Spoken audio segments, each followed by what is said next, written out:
Breaking news చూస్తున్నాం. కేటీఆర్ కు supreme court నోటీసులు ఇచ్చింది. కాంగ్రెస్ సర్కార్ 25,000 కోట్ల అవినీతికి పాల్పడిందని గతంలో కేటీఆర్ ఆరోపణలు చేశారు.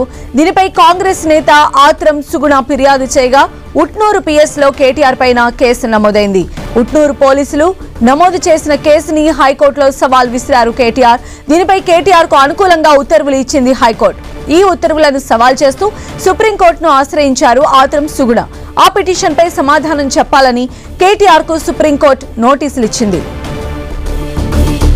మరిన్ని అప్డేట్స్ మా ప్రతినిధి గోపికృష్ణ అందిస్తారు. గోపికృష్ణ,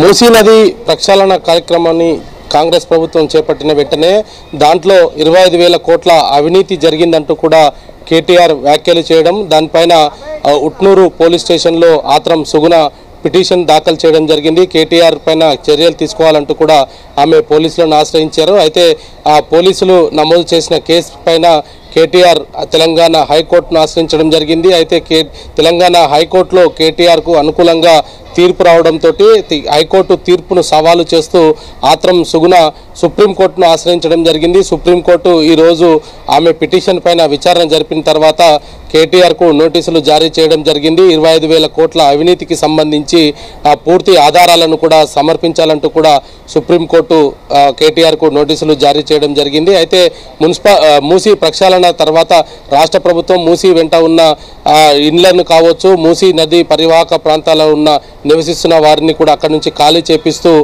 పెద్ద ఎత్తున కూడా అవినీతికి పాల్పడిందంటూ కూడా కేటీఆర్ గతంలో వ్యాఖ్యలు చేయడం జరిగింది. 25,000 కోట్ల కుంభకోణం ఇది అంటూ కూడా ఆయన కాంగ్రెస్ పార్టీకి సంబంధించి వ్యాఖ్యలు చేయడం జరిగింది. అయితే దీనిపైన ఆత్రం సుగుణ ఉట్నూరు పోలీసులను కేసు నమోదు చేయాల్సిందిగా కూడా కోరడం జరిగింది. కేటీఆర్ నిరాపరాధమైన ఆరోపణలు చేస్తున్నారు, కాంగ్రెస్ ప్రభుత్వాన్ని ప్రజల్లో కొంత తగ్గించే విధంగా ఆయన ఈ వ్యాఖ్యలు చేశారంటూ కూడా ఆమె గతంలో ఉట్నూరు పోలీస్ స్టేషన్లో ఫిర్యాదు చేయడం జరిగింది. అయితే ఉట్నూరు పోలీసులు కేటీఆర్ పైన కేసు నమోదు చేశారు. దాన్ని సవాల్ చేస్తూ ఆయన హైకోర్టులో పిటిషన్ దాఖలు చేశారు. అయితే వీటన్నిటిని కూడా ఆమె సవాలు చేస్తూ సుప్రీంకోర్టులో పిటిషన్ దాఖలు చేశారు. అయితే ఈరోజు సుప్రీంకోర్టు దీనిపైన విచారణ జరిపింది. సుప్రీంకోర్టులో కేటీఆర్కు సంబంధించిన అంశం పైన 25,000 కోట్లకు సంబంధించిన ఆధారాలను కూడా సమర్పించాలి. అదేవిధంగా దీంట్లో ఏదైతే ఉట్నూరు పోలీసులకు హైకోర్టు ఇచ్చిన తీర్పు ఉందో దాన్ని కూడా ఆమె సవాల్ చేయడం జరిగింది. మరి దీన్ని కేటీఆర్ ఏ విధంగా స్వీకరిస్తారు, సుప్రీంకోర్టు నోటీసులు అందిన తర్వాత 25,000 కోట్ల కుంభకోణానికి సంబంధించి ఎటువంటి ఆధారాలు సమర్పిస్తారనేది కూడా వేచి చూడాల్సిన అవసరం అయితే ఉంది. Okay, right Gopi.